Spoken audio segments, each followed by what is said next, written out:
Every week on the Totally Radvertising podcast, we meet with founders, CEOs, writers, and directors to talk about the creative choices that have made the biggest impact on their brands. And this isn't just any podcast because it's Totally Radvertising. I'm Dallin Koski. And I'm Damian and Dallin. It's totally rad. It's totally radvertising.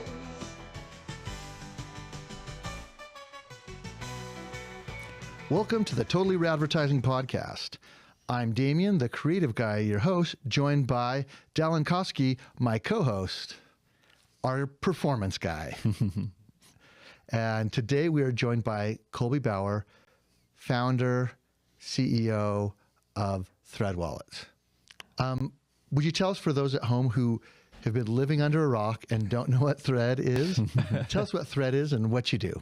So Thread, we started 10 years ago, my wife and I, and we started out selling wallets. So hence the name Thread Wallets, and kept that name for up until 6 years ago. We launched bags. So we're into the bag market. So crossbody bags, fanny packs, backpacks, laptop cases, all those types of things. And then all random accessories. So like lanyards are one of our best selling products, lip balm holders, AirPod cases, things like that. So it's kind of a large array of products now. Everything's made and designed to be hyper functional and minimal, but expressive and artistic in the patterns and the colors and things like that. So that's kind of the sweet spot, is functional and fashionable. Well, I've always told people, I think Thread single-handedly made lanyards cool. Like, you go to any convention, they give you dorky lanyards, and then all of a sudden, all the high school kids are wearing lanyards that are very expressive, with great colors and designs and patterns. I personally love your wallets. I've got it on my phone. I'm always repping. Yes, you are. Fantastic stuff. Well, we want to get into the Thread story and talk about some of your successes and some of the lessons you've learned along the way. 10 years, you guys have learned a lot. But we thought we'd mix it up a little bit and start with our ad critique. And we'll take a look at an ad, and then we'll talk about it afterwards. So this is where, Ethan, cut to the ad now. Am I a bad person? Tell me, am I? I'm single-minded. I'm deceptive. I'm obsessive. I'm selfish. Does that make me a bad person? Am I a bad person? Am I? I have no empathy. I don't respect you. I'm never satisfied. I have an obsession with power.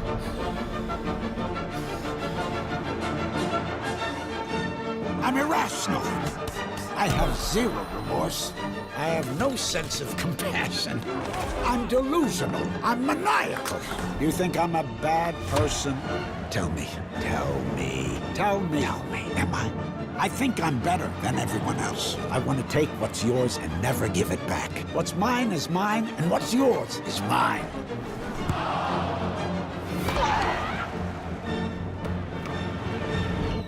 Am I a bad person?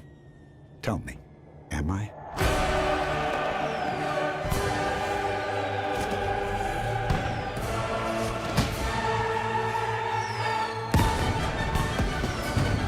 Does that make me a bad person? Tell me, does it? They use the red. Yeah. I mean, I think it's an epic Nike ad. It's exactly what you'd expect out of the brand, but there's a couple twists on it. So these are what I call my 4 Super Bowl questions. I always ask people after the Super Bowl because they want to talk about the ads after the Super Bowl. Yeah. These are the questions. Who was the ad for? Nike. Nike, yeah. Undeniably Nike. Yeah. And not everybody can advertise by like Nike can, but at Nike, they've earned the right to. Yeah. What were they selling in that commercial? Controversy. Controversy. I think they're selling this winning attitude. They're selling a lifestyle. Yeah, for sure. They're selling an idea, and they're ubiquitous enough that they sell the idea and the promise of the brand, and they hope you find the product that you like. But I mean, they're always selling winning, like just a winning mentality. And so that diving into that mentality from like the athlete's point of view, you know, questioning, like the athlete's questioning, am I all these things, you know, like maybe genuinely questioning, or just for the sake of argument, like you could see me as one thing, I see myself as this, you know? Yeah. And almost like just asking like rhetorically, like, why do you see me as a villain? Like, I'm just doing my job, basically. I'm just trying to win, you know, for my team, for whatever it is, you know, my country. Well, I wanted to, one of the reasons so let me ask the third question. You watch this commercial, does it make you want a Nike more or less? Yeah. Or are you about the same? Where are you at after watching this ad? Me? Yeah. Actually, it's funny because I watched this and I felt an uneasy feeling about Nike, and I don't know if I'm like I'm not waving the Nike flag as we speak. Yeah. So it's hard to say, like, I wasn't pinned on one extreme or the other before that ad, but if it tilted me any which way, it's probably a negative, surprisingly. Only because I like seeing their athletes, their ambassadors, who are the most elite athletes out there, as heroes, and even putting that in question, like the brand put it in question, surprisingly. Yeah. And putting that in question with some actually valid arguments, you know, was like, oof, like maybe you kind of like shot yourself in the foot. I do respect and appreciate like self-awareness from a brand, you know, like one of my favorites is Liquid Death, and they'll like the greatest hates. Have you heard that? They do. Yeah. They like get these bad reviews, and then they take the actual review and they make like lyrics out of them and then created this album called The Greatest Hates. And I like the self-awareness and like the willingness to like poke fun. That didn't feel like that though. That didn't feel like a humorous poke fun. It felt more a little like cocky, like I'm Cocky. selfish, so what? Yeah, like exactly. I think it was. I'm deceptive. So here's, I wanted to share this one with you specifically because you started Thread as a collegiate athlete, you know, and I knew that you were a competitor. That's a good one and that you stuff. brought that So out. Yeah. I was like, Yeah. I wonder what your take on it is. Well, I think that's probably why I don't like it as much, is Yeah. because I'm competitive. I was an athlete, and so to even get painted as like deceptive was like almost like a shot to the character, you know. It's like, I get it, like there's a room for that on the field, you know, you're trying to like, yeah, you know, but it's even you're just trying like to edge and win out a little bit, but I don't think you think of yourself as deceptive. No. I mean, there's the tug on the jersey as you're fighting for position in soccer, right, or, you know, drawing a charge in basketball. The thing that struck me is, first of all, I'm going to say what I loved about the commercial is it drew a line in the sand. And I would rather draw that line and have some people hate it and some people love it. The biggest risk is being ignored. yeah. But I'm on the other side of the line on this one too. I think the zeitgeist has shifted enough where athletes aren't universally loved. Yeah. Just being good at a sport is no longer good enough. Yeah. We want to like the person. Yeah.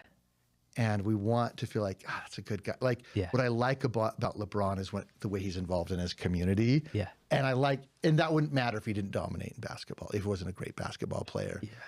But the flip side of that coin is like having someone on your team, like the team that you're rooting for, that you actually kind of hate, you know, like they're actually the worst personality. And you're like, I have to root for this guy. You know, like you almost feel like obligated to root for him. And so you like justify you rooting for this guy. And it's like, but to your point, we have a way easier time rooting for someone we just absolutely love, you know? Yeah, it's easy if the guy's your hero and exemplifies your best. Like, if you grew up in Utah, it was easy to love Steve Young. Yeah. Right? But maybe if you grew up in Utah, well, especially because we had the Jazz here, it was easy to hate Dennis Rodman, but how would you felt if he was your guy? He was on your yeah, team. exactly. Yeah. What's interesting about what you're saying, though, is, you know, I'm a huge LeBron fan, and they had Kobe in there as well. And Kobe and Jordan are kind of in this one bucket where there's so many people that love them because they had that Mamba mentality, that Jordan competitiveness, where it's like, I'm going to win no matter what. I'll step on whoever I need to get there. And LeBron's done it a different way, but a lot of people hate LeBron. Like, he gets more hate than any athlete I've ever seen. Especially a dominant athlete who's not like overtly, he's not like a Dennis Rodman. He's not a loud hate me personality, but Right. like very confident in his skills. But it's weird, like, because he is that good guy off the court for the most part. That and people can disagree with him politically or whatever, but he's not out. Hopefully, I'm told my wife I'm waiting for the day that, because I'm a huge LeBron fan. There's a big cutout in my house right now for my birthday of him, but I'm waiting for the day when suddenly it comes out that he did cheat on his wife or something. I'll be crushed, because that's like a big thing that I talk about. Is like he's a good dude on and off the court, but he gets so much hate. And people love that Kobe and Jordan mentality. And I think that ad was more about that, versus like who you are off the court. But I think an interesting thing is, I think Michael Jordan's a jerk, but we didn't know that going up. Like that, when we were kids, you just saw them playing the ball. Like you didn't see their interpersonal reactions. That wasn't part of, but I think LeBron is largely hated because he's seeing as competing with the legacy of the heroes that you grew up with. Mm-hmm. I think if you grow up with LeBron, you love LeBron. But a lot like the prequels in Star Wars. I hated the prequels, but the kids that grew up with him, like, those are the best ones. But it's interesting, like, now that we know about that personality, it doesn't tarnish their image but as much, but we kind of hate the giant slayers. But the other thing that this ad made me think about is it played into the worst part about Nike's brand position, because in the 80s and 90s, they were the underdog. And I don't care too much about sports, big surprise, but nothing wrong with them. I'm just not a big sports. I'll ride that train, because I'm also not. It's funny because I'm like I'm an athlete, but I get made fun of in my family because I'm not a fanatical about any which team or sport. Surprisingly. Well, but because I don't care about sports, if I turn on a game and I'm like, oh, I'll watch a little bit of this, I automatically start rooting for whoever's losing. Like I go to the underdog all the time. And that ad feels like we're not about the underdog. We're about the overdog. Like we're about all the guys that are already in the dominant position. But it left me with that vibe. And I was like, and Nike is in the enviable position. They're at the top of the heap right now, and they're making hundreds of millions. But they're ripe for disruption because of that. Yeah. Well, they no longer can carry the underdog banner. And I was like, I see him, and you're like, he's been the champion long enough.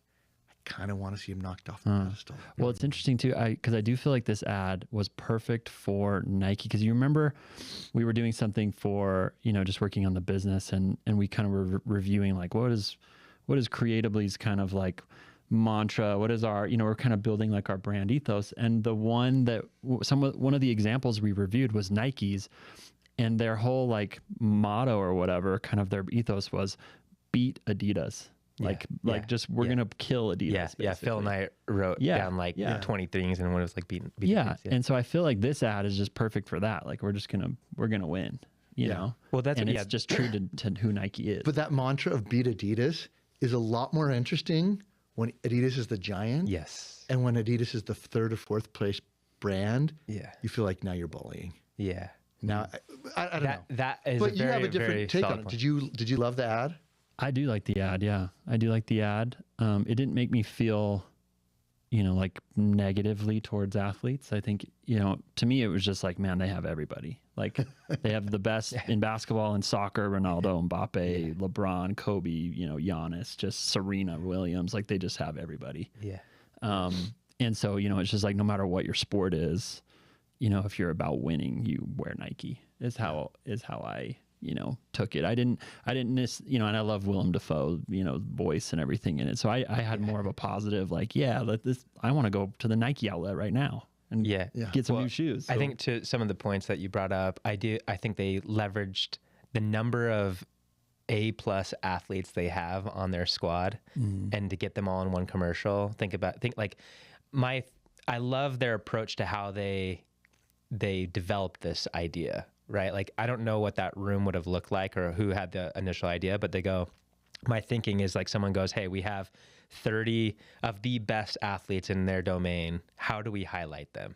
And then it can riff off of, and what do they all have in common? Okay, the strength to win. Okay, how is that controversial? Whatever. So like, I like kind of diving into like, what would that have been like to be around at the table to try to figure out how do we do this, and to take a different approach, to take the athlete's approach, to take maybe a more controversial topic or, and I think for better or worse, our society leans into controversial topics. So we engage with things that are a little controversial.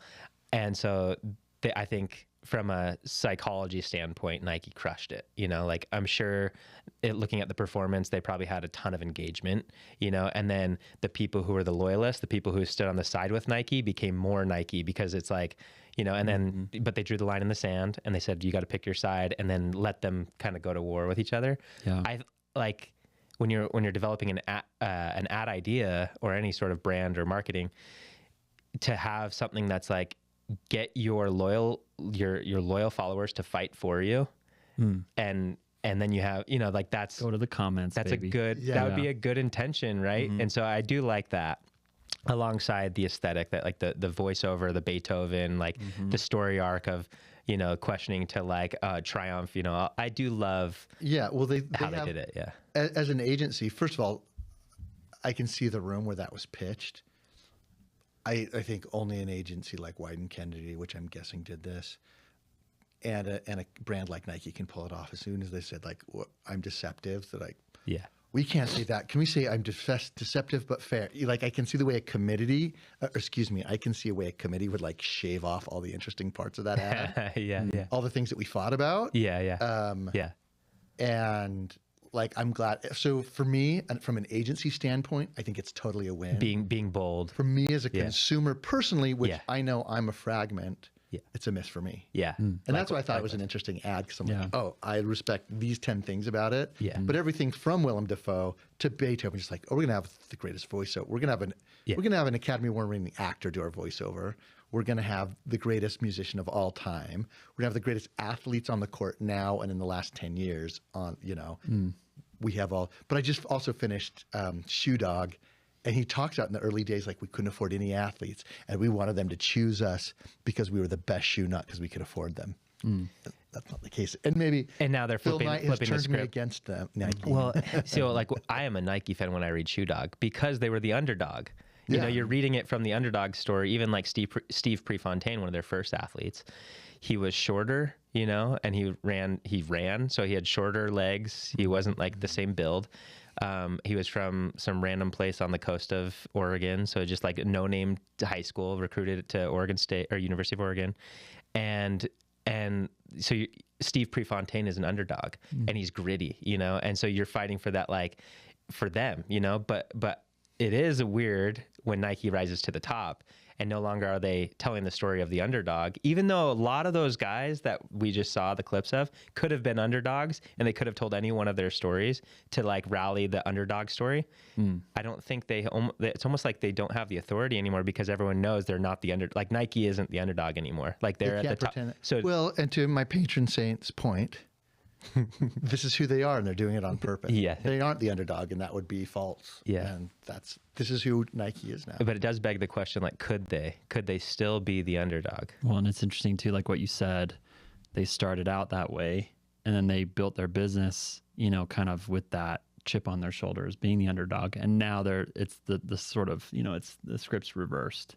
And they've kind of become who they were competing against. Exactly. They became their worst enemy. Well, this is one of the points I like to hit on in marketing, because we have so many clients that want to come to us and advertise like Nike or Apple. But you need to advertise for where you are today. And Nike can afford to do that because that's who Nike is now and who they were 20 years ago. They had to advertise we know about their shoes. We know so much about them, and you can't come out with a new invention and advertise like that. You can't sell me your mantra when I'm like, but I have no idea what you are. They have all the emotional weight of the shoes that I wore and the Bo Jacksons and the Michael Jordans and all that weight of history behind their ads. And I think there's a balance between brand and product and performance that you have to slowly shift over time. But at the first, you really people have to know what you are and what you do. Totally. You know, the Nike Airs were all about the air and the bubble, and it had to be visible, and you could see it and you could feel it. And I had to know exactly what the Nikes did in that. That's a good point. I can't remember who it is that talks about the golden circle of not many companies, most companies know their what and their how, but they don't know the why. Do you know who I'm talking? Simon Sinek, Sinek, yeah. And he uses the example of Apple. And I've actually used this to teach our team or at like conferences and things. And I'm like, well, maybe I'm like leading people astray because he shows the ad of Apple and how it doesn't even mention their product at all. It just talks about think differently. You know, it's like when they launched that slogan. And I think about that, but like to your point, Damian, they had momentum. People already knew about Apple, so now they have the right to kind of go down just a brand centric advertising, lane. But before that, they had to talk about all the little features and things that they had baked into the iPod or whatever else. Not that you can't do both, because I think there is a healthy balance of being able to Absolutely show lifestyle, show expression and your why, but it can't come single-handedly if they don't know what you sell. You have to present that. I want to make a point about that and then get into your story, because we've talked enough. Nike has plenty of airtime. They don't need more free ad from us. But using your Apple example, the think different got to the niches. The niche. The niche. They sold to niche. No, they sold to the niches and to the think different crowd. But it was the computer of the minority of the designers and the filmmakers, until they did the Mac versus PC ad, which is this long explanatory, funny ad with two comedians in it bouncing off of each other. Not a sexy, glorious ad. That's what helped them cross the chasm and made them the preferred computer. And then they started being cool again. But first they had to explain, I can just do this. What are you doing on your PC? And it's this very dialogic, feature-heavy campaign. And people forget about that with all the ads. The iPad or iPod, the original iPod ad was brilliant. It was lifestyle, just brand, music, dancing. It was amazing. But they became the computer of choice through the Mac versus PC. Yeah. So let's talk about Thread.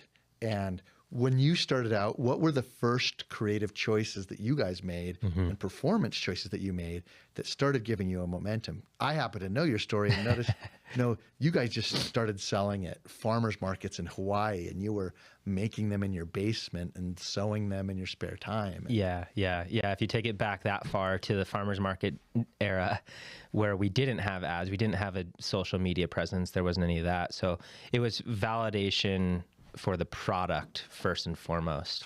Does the product itself have weight to sell and to, for someone to pull out their wallet and buy a wallet?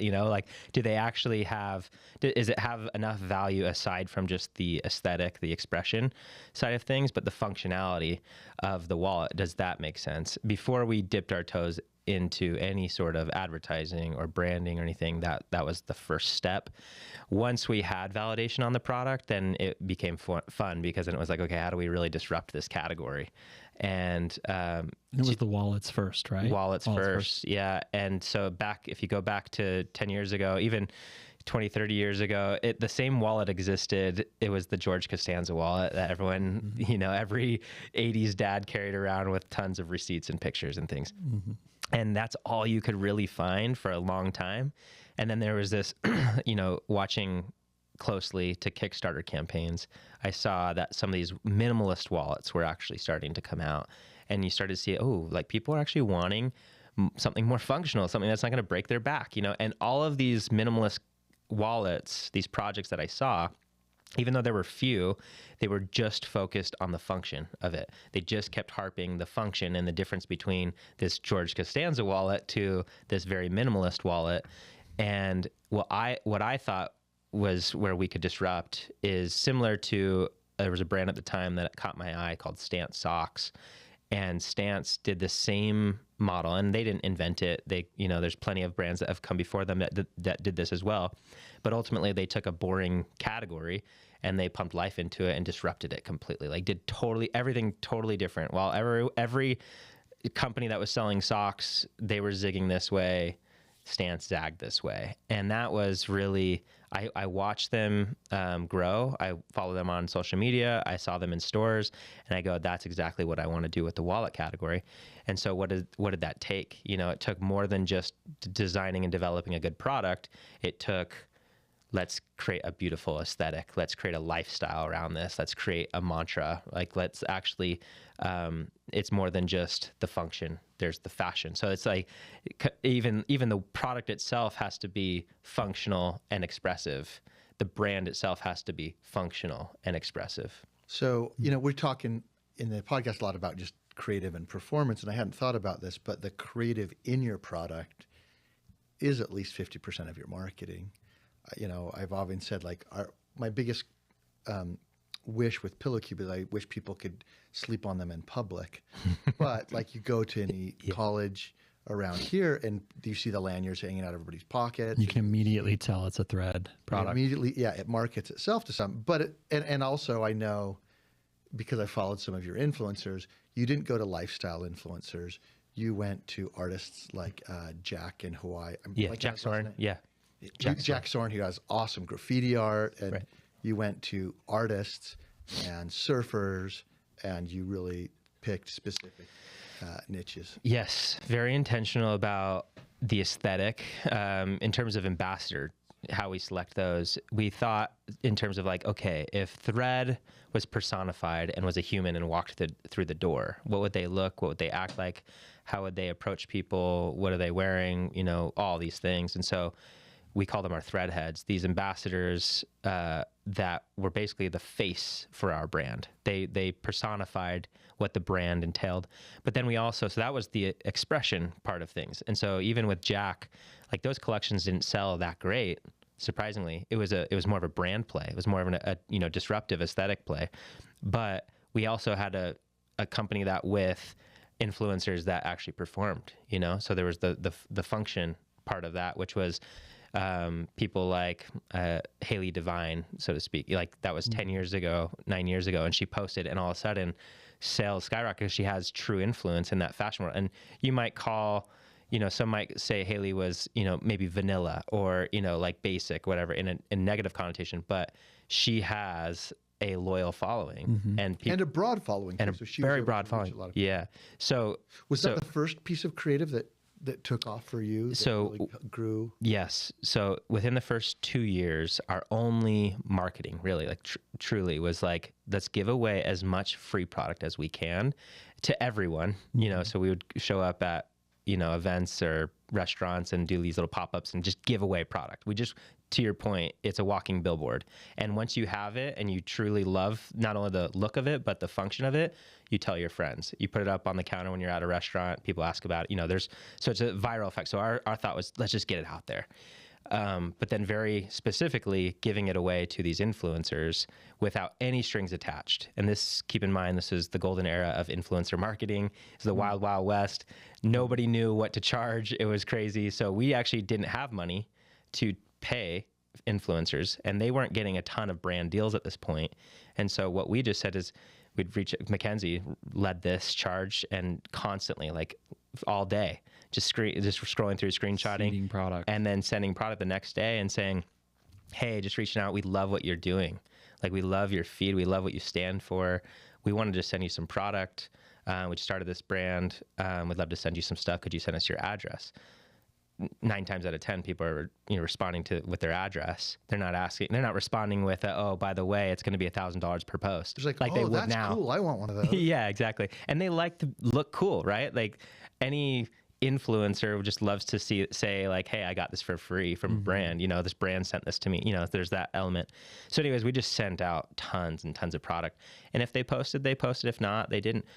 But when they did post, it felt authentic. You know, that was the one thing that we were always careful to do, is that we didn't care if you posted. We didn't want to write out a script for you. We didn't want to have it feel ingenuine. Like, it had to feel like it was their voice and like their reasons for liking it, you know? And so when they posted, people could sense that, you know, and not only that, but again, Instagram wasn't chock full of sponsored ads. So people weren't as sensitive to it. So it actually worked. That was our first marketing tactic. So you guys really led that charge that day when influencers were less expensive and more effective, and now they're expensive and less effective. Exactly. Yeah. So you guys have evolved as a company, but your marketing has had to as well. With product, you've really evolved into a lot more carry space, which is awesome. After we shot with you guys, you said, "Oh, come by the office and get some stuff," and I picked up some stuff, and like that week they had a warehouse sale for like 75. It was like a pop-up, and my wife was like, Thread is having a 75% off sale. I'm like, Colby just said we could have as much free stuff as he wanted. Yeah. But she was excited about your pop-up. I reinforced that too while she was there. I was like, I'll just give this to you guys. She's like, no, I want to pay for it. I'm like, okay, sure. Thank you. But how have you guys had to pivot in the last 3 years? When did you see like influencer change? It seems like you're probably still doing some. What is your balance? Still a ton. Yeah. What are you really focusing on? What's driving growth? Yeah. If you look back, okay, so like 3 years into it is when we started launching our ads, like digital ads, mainly on Facebook, Meta, I guess now. So Facebook and Instagram. And so that was also the golden era, 8 years ago, 7 years ago of ads on Meta. Yeah. It was like our ROAS was 4 to 1. It was crazy. Like you put in $1 out, spits $4. Like how much money are you going to put into that thing? Like, and it's probably just a picture of the wallet. It was just a like picture. Simple, yeah. Yes, our best performing was just a flat lay of like 5 wallets in a hand. That was it. Yeah. I actually think I remember that. Yeah. Yeah. So it was very easy. Some more water there. Oh, great. Sorry. Thanks. Yeah. So that wave kind of has come and gone, but we still spend hundreds of thousands of dollars a month on ads on Facebook and Instagram and Google being YouTube as well, and exploring more with TikTok and Snapchat and Pinterest. So there's a lot of paid still going on in the mix. And in that mix of paid, I think of like a brand like Ridge, who, started out with wallets just for men, kind of a similar thing where it was the function, less of the design, but more of the function with them. And then they I think maxed out pretty much the wallet category, and now they've started to expand. So when you're doing paid, are you bringing people in with the wallets? Like I'm sure you're advertising for all of your products, but are the wallets still like the winner for you guys? Yeah. So you're speaking to some product expansion, which has been crucial to paid, believe it or not, because as ad costs have gone up, selling a low price point item like Thread, our average order value was $18 for the longest time. And that was with wallets and lanyards primarily. And then we noticed ad costs going up. So how do we make this work economically? Well, we have to increase our average order value so we have more marketing dollars to spend on advertising. And therein lies product expansion. First, we look at complementary products. So our first round of expansion was still within the wallet space. So if you're looking for a wallet, how many wallets are you going to buy? One.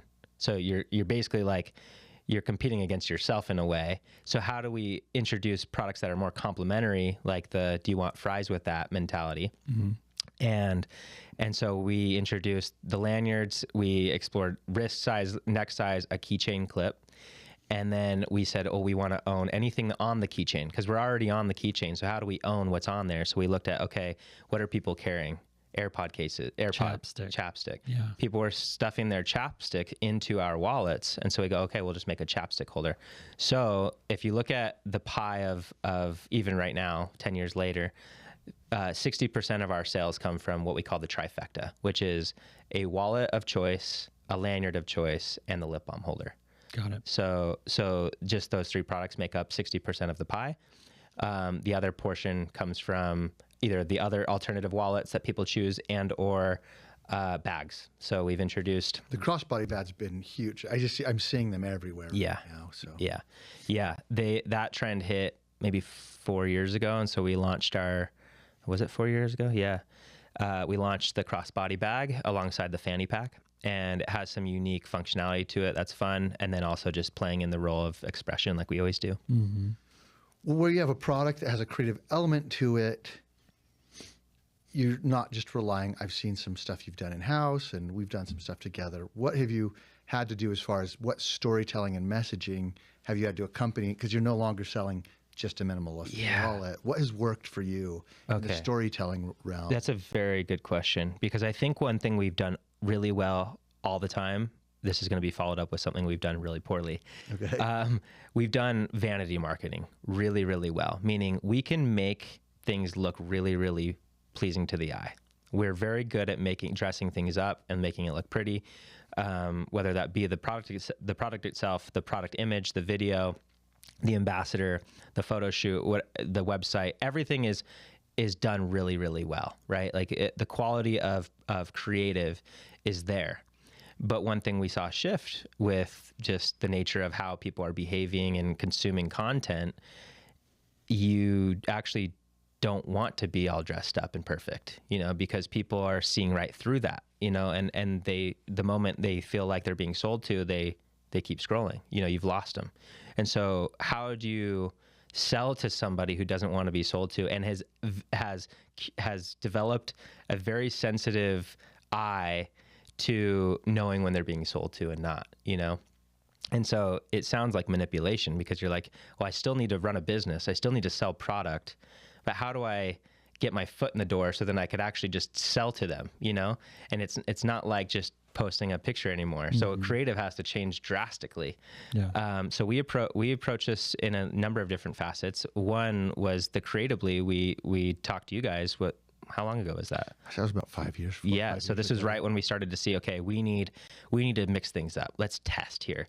And so we got on the call with Damian and the team, and we got a long form ad. We never had done a long form. We never spent that much money on a single piece of content, or I guess there's more assets of that, but you know what I mean? Mm-hmm. And so it was a risk. It was scary. But we had seen it perform. We'd talked to friends that worked with creatively and that had worked. And so we thought, okay, let's do this. And one thing we were very careful of was we wanted to make sure that it didn't just appear cheesy, like most long form video ads in the space was very gimmicky and what would you call it, like infomercially. But we wanted to maintain some of our brand. And so how do we do that? How do we still show up as Thread, but in this form?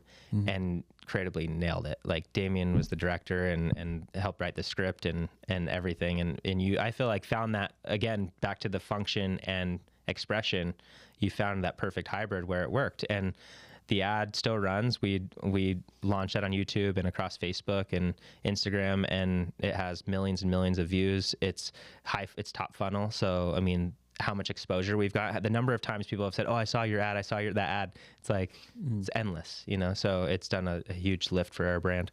Well, I think one thing we found with founders videos is there's just a little cheese. It wasn't super cheesy, Still but it's a some cheese. Condiment. Yes. But we found with founders videos, if the founder is like pounding their chest, it doesn't work. Yeah. But you were willing to be so self-deprecating, and I feel like that really resonates. Where people don't want the polished, they want a polished product, but it's just, you're so endearing. It's your love story. The love story with your wife is tied in to the creation of your product. And I think the creation of your product, people just see like, oh, he's like the guy I want to be, and he solved the problem. He's just 5 years ahead of me solving the problems that I have in my life. And which is actually just the truth too. Like that's not a gimmick. That's not the inauthentic. That's actually the case. And I feel like I'm still just a student in college trying to figure it out, How do you guys work together? I mean, I've seen great examples, and obviously there's some poor examples, like husband and wife. You guys seem like such a power couple, and you kind of divide and conquer, but you've been doing it for 10 years. Like, what's that dynamic like? Oh yeah, that's a good, really good question. I think, sorry, back to, I'm just going to go full circle on what we did well. I forgot to mention what we don't do well. What we didn't do well during this time was find that balance of what I would call virality marketing, where that was, what people wanted to consume and share and things. I would say we're still trying to crack the code on that. Yeah. Everyone is, right? So hard. So, but to answer your question, it can be very easy from anyone's standpoint to see success and go, oh man, like I either envy that or, like that looks easy. It wasn't. Like, I mean, to be very candid and vulnerable with you, like we've had topics of divorce in our marriage where like early on, it was probably the hardest because we started a business and a marriage together at the same time. So it expedited a lot of learning. I'm grateful for it now. Kind of similar to what your point was with working at the aggregate. It's like, it was really helpful to dive into some of the hard topics and get sensitive and all that of like, how do we communicate? How do we work together? How do we create lanes? How do we respect one another? How do we share our opinions without hurting each other's feelings? All of these things. Does that still happen? Yeah. Like, don't get me wrong. We're not perfect at it, but we've come a long, long way. And the first 2-3 years, man, that was really, really hard. So things that have helped us, just being open. We both don't have an issue being candid with one another, for better or worse, but we've trusted that when someone's candid, that's because they love you and they really, they want you to improve. And so we trust that now, whereas before it felt like an attack, but being candid, I never have to question what Mackenzie thinks, about anything. And I thoroughly, I enjoy that, because I actually don't. The flip side of that coin is when I ask you for your opinion and I can tell that you're like holding back. It's like, all right, I can't trust you. Like, just give it to me straight. Like, Mackenzie will give it to me straight. And so that presented problems and can sometimes still, but ultimately we've learned to communicate. We've learned to figure that out. And it takes just countless arguments, countless conversations, and being very intentional about dividing and conquering. So, like, to your point, we had to set lanes for each other, like actually write them down. This is what you own. This is like your marketing, your brand, your influencer, all this. I'm going to do a product. I'm going to do a website. I'm going to do all these things. And so when we come together and we ask for each other's opinion, that's all well and good, but whoever owns it gets to be autonomous in making that decision. And that was like a huge change when we said, hey, I want your feedback, but I still know that I can make the decision, and I'm more welcoming to the feedback. I need that feedback to see it from different angles. But knowing like, okay, I still get to make the decision. Or she gets to make that decision. So that was one practice that helped a ton. The thing is, that's amazing advice for marriage. But it's also for business. Because there's an argument built into your businesses, and you really have to embrace, I'm going to argue with these people because we love what we're doing. And so I can't hold back. And it's not about winning the argument. It's about, hey, I got to get this out there and know what the concerns are, and then we're going to solve. But then you're in charge of this, and I'm in charge of that. I tell our team a lot, there's nobody I love more than my wife and nobody I argue with more. And it's not because we don't get along. It's because we do, and we can't afford not to argue because that will sink our ship. Totally. Like, you have to confront the hard stuff. Yeah. I have another question for you, kind of not to give Nike any more airtime here, shifting gears, but at the aggregator I worked at, we had a guy that used to work for Nike, and he was kind of laid off during that transition when they decided, hey, we're just going to go all online. And now they've rolled that back, and they're like, okay, that was a mistake. Yeah. I've noticed you guys, I see you a lot more in retail now, and I think that that's a big kind of channel for people that they're exploring, where they started out just online and now they're going retail. What is that, and on top of that, I feel like the last 2 years have been really challenging for most brands. I mean, you mentioned like ad costs are increasing. You have to think a lot more about your creative. There's 10 to 15 different channels that you have to think about and manage. So what is that kind of transition for you guys looked like as you started to get into retail more? And then maybe, as a follow-up, what is the last 2 years, like what kind of challenges have you guys faced the last 2 years? Wow, you're nailing these questions. I think one theme for the year of 2019 was diversify. And I could see the writing on the wall with some of the ad costs growing. And so it was, let's look at everything in our business and diversify, because therein lies stability and security. So we diversified the product line. So we introduced new categories. Like I said, product expansion.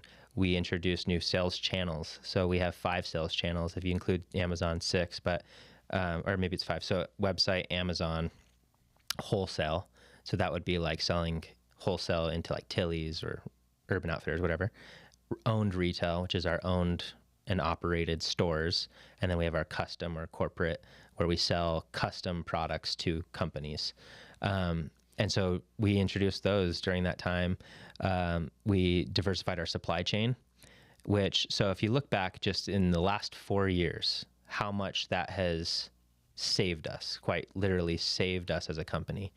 We're on tariffs. I mean, being able to diversify away from just one in China, we were in manufacturing. Yes. So being able to leverage that was crucial during that time.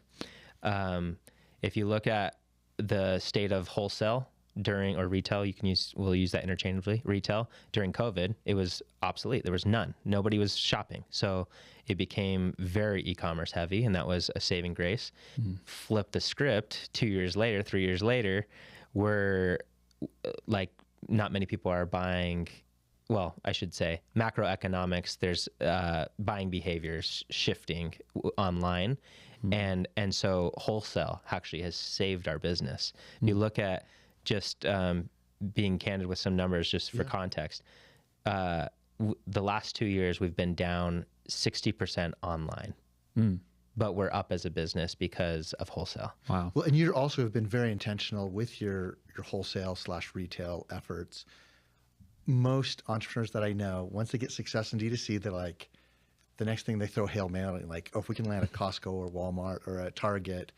And you guys went specifically to surf shops, skate shops, industry events, and really, and in some ways, those high-end markets kind of helped market your business too, because you could only find it at those high-end. Before you got into the Tillys, you were, and I think that's a mistake. A lot of people go straight for the jugular on wholesale. Yeah, put all the eggs in. And those can also sink your business. Totally. It's not diversified. I mean, so I guess what I should say is like, okay, we've diversified all these sales channels, but then within each sales channel, we should be diversified too.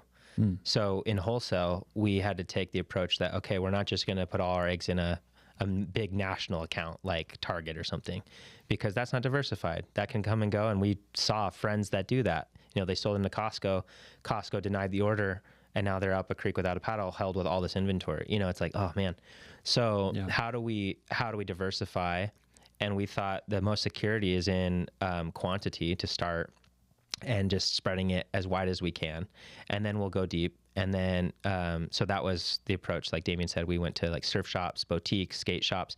We had 22 reps across the country now in Canada and Latin America and Japan, with just sales reps, opening stores left and right, attending trade shows. And then that builds brand, that builds awareness. And then no longer do we have to knock on Urban Outfitters doors. They're knocking on our doors. You know, we can land a collaboration with Free People now because of our distribution, our brand presence. And so it can be very tempting to go after these big, especially when you're in need of money. But you don't want to shoot yourself in the foot later on. Also, I'll preach authenticity to the day I die. You know, I think that there's a graveyard full of brands because they sacrifice authenticity. And usually, not all the time, but usually it roots in trading hands to a private equity company, and they're trying to get more dollars, and then they sacrifice authenticity and they chase Target or Walmart or whatever. And yes, they make money, but then what happens to the brand 5 years later? They're 6 feet under, you know? So it's interesting. Our marketing conversations more and more are about diversity. It's connected. Marketing is connected to your ops. It's connected to how you're rolling out and what you're doing. And I think that's super important. Well, I want to thank you for being here. Yeah. That went super fast. I'd love to do another hour with you. Maybe we'll pick up another episode. Yeah, absolutely. But this was awesome. Thank you so much for your time. And if you want to check out more, please find the podcast on Apple Podcasts, Spotify, and you can also catch it in video on YouTube and wherever you're catching your podcasts. Thank you so much, and we'll catch you next time on the Totally Radvertising Podcast. Join us every week right here on Spotify, YouTube, Apple, or wherever you listen to stuff for your pods.